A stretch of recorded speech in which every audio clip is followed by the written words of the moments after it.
Olá, meus amigos, muito bom dia Mato Grosso, bom dia Rondônia, bom dia Acre, bom dia São Paulo, já fui lá para cima, ó. Bom dia você do Maranhão, já fui lá para mais para cima, bom dia você de Goiânia, Goiás, né? Você que nos acompanha, Mato Grosso do Sul, Dourados, você que nos acompanha também em Salvador. Olha, se eu ficasse aqui falando os lugares que as pessoas nos acompanham, com certeza nós ficaríamos aqui quase que a manhã toda só falando de pessoas que têm nos acompanhado. E você que tem nos assistido, tem sido bênção acompanhar os nossos devocionais? Você que está em casa, talvez nos assiste sempre, se tiver algum assunto, alguma parte da Bíblia que você quisesse que eu falasse, depois você deixa nos comentários aí, que eu leio os comentários, e aí eu faço a mensagem em cima do que você gostaria de saber, tá? Se você tiver para tirar a sua dúvida, vamos dizer que você fala assim, ô pastor, eu queria tanto saber sobre a parábola do filho pródigo. Aí eu vou e faço a mensagem em cima da parábola do filho pródigo, para trazer um esclarecimento. Ah, pastor, eu já li a parábola do semeador, mas não entendi a parábola do semeador. Então, você pode deixar nos comentários, ô pastor, faz uma mensagem sobre tal assunto. Queria saber sobre vida eterna, queria saber sobre a morte, pastor, queria saber sobre a vida após a morte. Então, deixa aí nos comentários, porque eu com certeza trarei uma mensagem em cima do que você comentar, tá bom? Pode ter certeza disso. Hoje eu vou dar continuidade falando com vocês sobre Marcos, capítulo 6, versículo de número 45 em diante. Eu falei quarta-feira sobre Jesus acalma a tempestade. Todos nós passamos por tempestades, já passamos por diversas tempestades na vida. Mas muitas vezes nós temos dificuldade de entender quando um ciclo começou e quando um ciclo terminou. Geralmente nós achamos que tudo vai seguindo o ritmo. Um dia eu estava estudando sobre o corpo humano, né? A funcionabilidade do organismo, como o estômago recebe e processa os alimentos. E eu fiquei surpreso porque na maioria das vezes eu achava que nós jogávamos todo o alimento para dentro e como um liquidificador o intestino processava tudo. E aí, quando eu vi que ele vai separando as vitaminas, as proteínas, etc., eu fiquei assim meio que maravilhado como Deus faz as coisas. E tudo na vida tem ciclos. Um ciclo começa, o outro termina. Tem noite, tem dia. Tem alto, tem baixo. Tá? Tem luz e trevas. Tudo na vida são ciclos. Nós que vivemos nessa vida e aqui, enquanto estamos, nós estamos ligados ao tempo. Um dia, em nome de Jesus, estaremos ligados à eternidade. Então não haverá mais ciclos na nossa vida. Mas isso é somente quando Jesus voltar. Enquanto nós estivermos aqui, meus filhos, vamos estar ligados a tempo. Um ciclo começa, o outro termina. E às vezes um termina antes do outro começar direito. E assim vamos nós. Nós temos que estar sempre ligados, sabendo que as coisas, enquanto aqui na Terra, elas funcionam nesse parâmetro. E às vezes nós não aceitamos que um ciclo terminou. Às vezes nós não aceitamos que temos que fazer alguma coisa diferente. Bem, diz o texto aqui, no livro de Marcos, capítulo 6, o versículo 45, logo em seguida, insistiu com os seus discípulos para que entrassem no barco e seguissem adiante dele para Betsaida, enquanto ele despedia a multidão. Tendo despedido, subiu ao monte para orar. Chegada a noite, o barco estava no meio do mar, Jesus encontrava-se sozinho em terra. Ele notou que os discípulos remavam com dificuldade, pois o vento soprava contra eles. Em plena madrugada, Jesus vinha em direção deles, andando sobre o mar, e já estava prestes a passar por eles. assim que o viram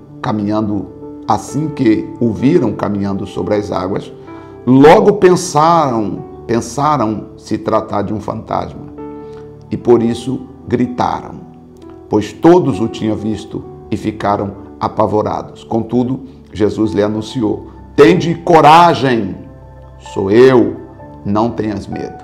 Então logo subiu no barco para junto deles, e o vento se acalmou, e eles ficaram pasmos. Afinal, eles não tinham entendido o milagre dos pães, porquanto seus corações se mantinham endurecidos.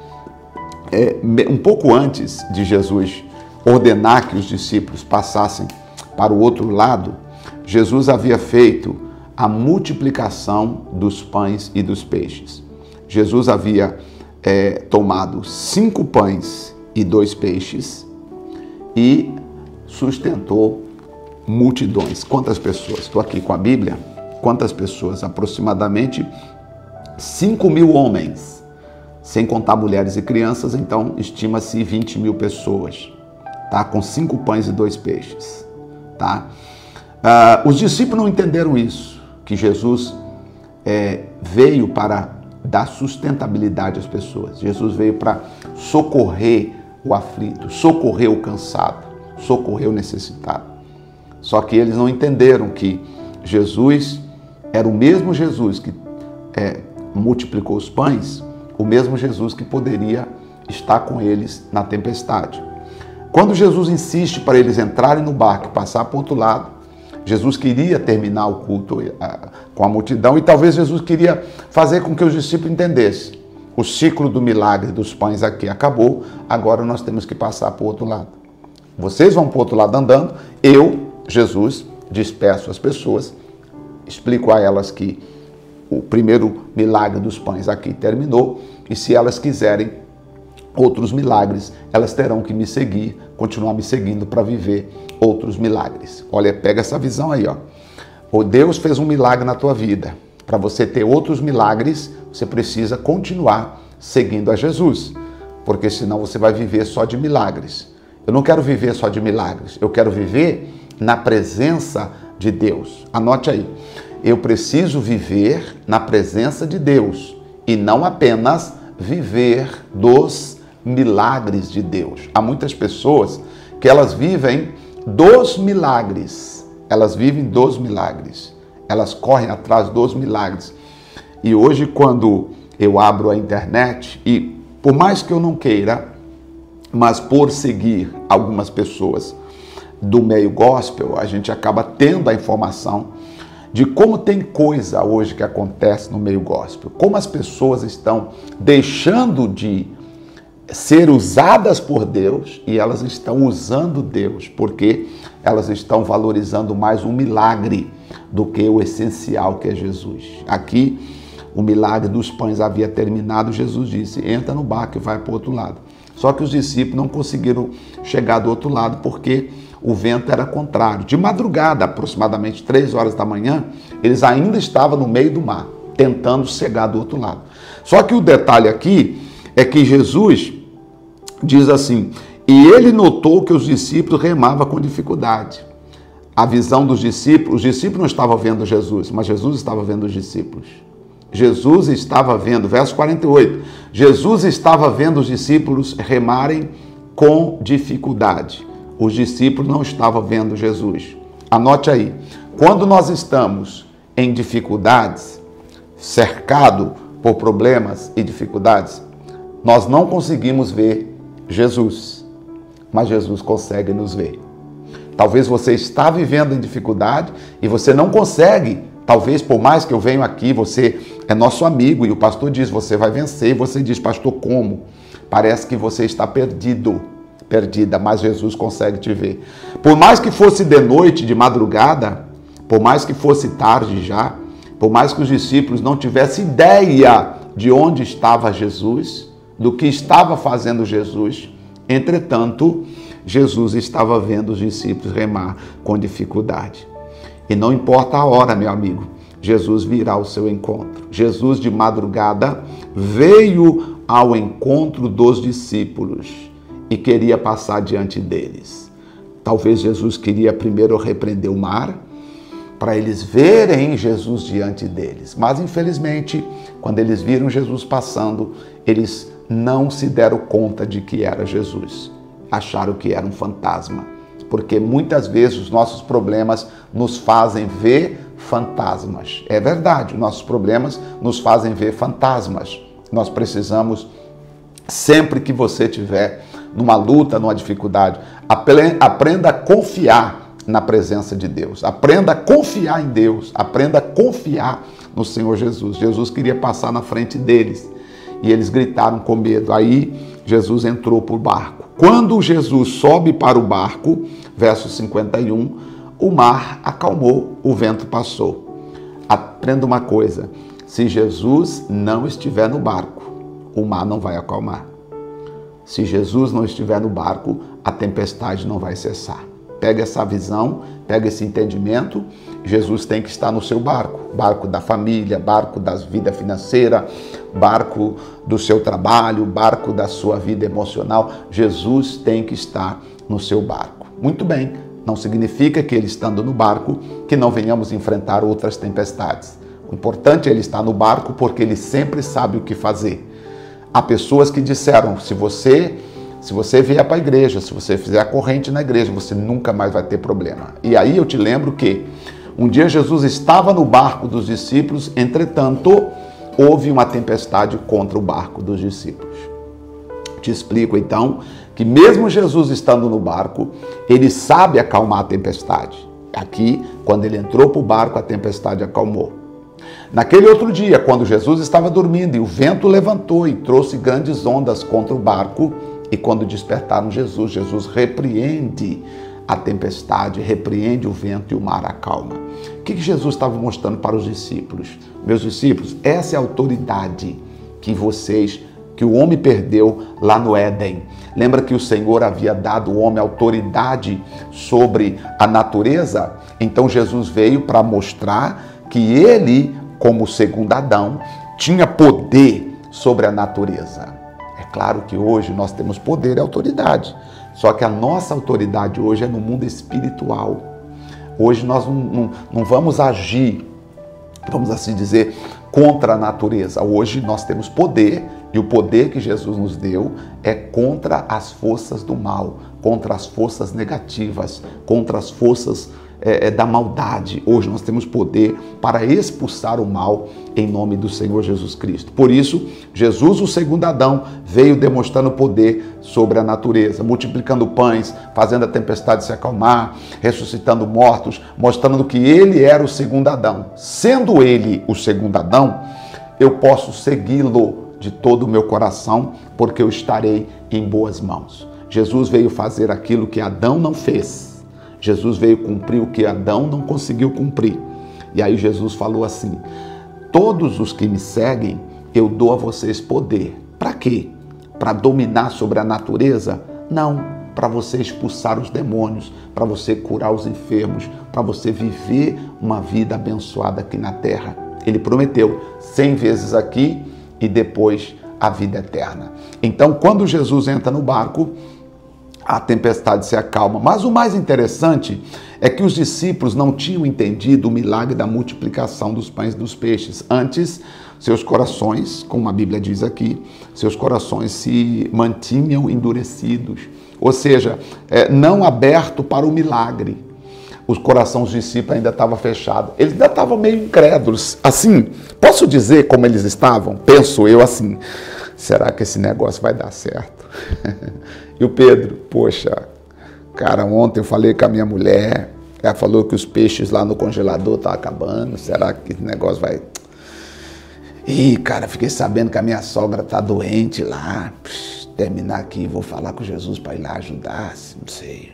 E o Judas, como sempre tiçava, né? Falei, não sei, eu acho que é melhor a gente pensar em outras coisas. Então, mesmo eles participando do milagre, gente, os discípulos ajudaram a servir os pães às pessoas. Os discípulos viram, pelo amor de Deus, os discípulos viram o milagre. Eles viram o pão multiplicando no cesto deles. Jesus entregava o cesto para eles, eles iam levando servindo as pessoas, e os pães iam multiplicando diante dos olhos deles. Mesmo assim, o coração deles estava endurecido. Deixa eu te falar uma coisa. O maior milagre nosso não é milagre físico. O maior milagre hoje para nós é a salvação. Porque milagre físico não muda a vida de ninguém. Milagre físico não muda a vida de ninguém. Porque se mudasse, o povo de Israel no Egito, que saíram do Egito, seria o maior exemplo de transformação. No entanto, eles saíram do Egito e todos morreram no deserto, com exceção de Caleb e Josué, porque eles não creram em Deus, mesmo vendo milagres. Os discípulos, coração endurecido, mesmo vendo milagres, os pães se multiplicando diante dos olhos dele. Deixa eu te falar, sabe qual é o maior milagre que você tem que abraçar e nunca abandonar? É o milagre da tua salvação. Você, meu amigo, tem que zelar pela tua salvação. Cuida da sua salvação, a salvação da sua alma. O diabo quer que você se preocupe com outras coisas e esqueça a sua alma. Não esqueça a sua alma. Você tem uma alma que ela vai voltar para Deus depois da sua morte. Só que ela não volta sozinha. Ela leva a responsabilidade de tudo que você fez na terra. E aqui na terra nós só podemos fazer duas coisas: servir a Deus e servir o próximo. Duas coisas tão somente que nós aqui estamos para fazer: servir a Deus e servir o próximo. É o nosso desejo, é a nossa oração. Eu quero orar por você agora, em nome de Jesus. Você tem preservado a sua salvação? Eu venho quarta-feira fazer a corrente da família, orar pela família, mas tenho falado com as pessoas. Não foque no material e esqueça o espiritual. Não faça isso. Você precisa focar no espiritual. A sua salvação. Infelizmente, hoje em dia as igrejas estão focadas muito no material. As pessoas estão focadas só no material, mas esquecem o espiritual. A salvação da alma é o mais importante, porque um dia você vai estar diante de Deus e aí você vai prestar contas de tudo que você fez aqui na terra.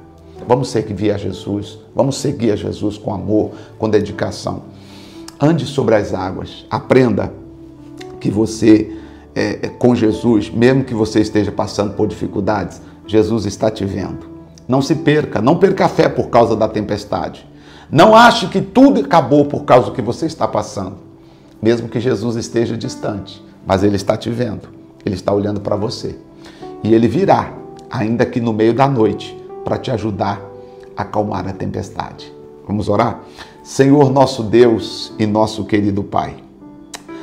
Ó Pai de nosso Senhor e Salvador Jesus Cristo, muito obrigado pela alegria de poder estarmos juntos, de podermos estar aqui, Pai, estas pessoas e eu, orando para que o Senhor venha acalmar a tempestade delas.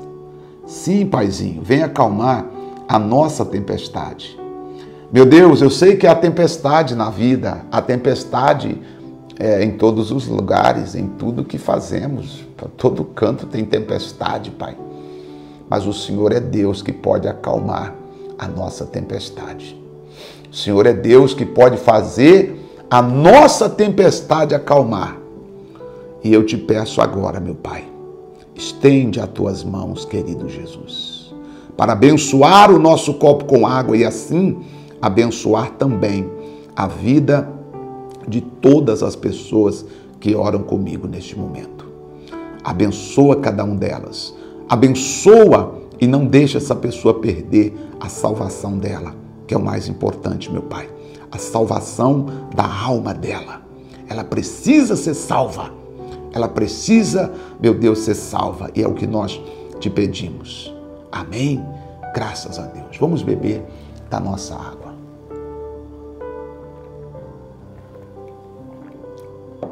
Graças a Deus. Olha, eu vou terminar porque o tempo é rápido. Já até passei hoje um pouquinho do que normalmente eu faço, mas acho que tem dia que tem que passar mesmo, né? Salvação da sua alma. Sexta-feira eu volto e aí quando eu voltar domingo, nós estaremos servindo a Santa Ceia. Essa ceia vai ser especial. Já prepara um cálice, já deixa aí um pãozinho preparado, tá? Já deixa preparado aí para domingo nós participarmos da Santa Ceia, tá bom? Deus abençoe a todos vocês, obrigado pelo carinho da sua companhia, que o Espírito Santo te abençoe ricamente no nome de Jesus. Até o próximo encontro aqui no YouTube. Até lá.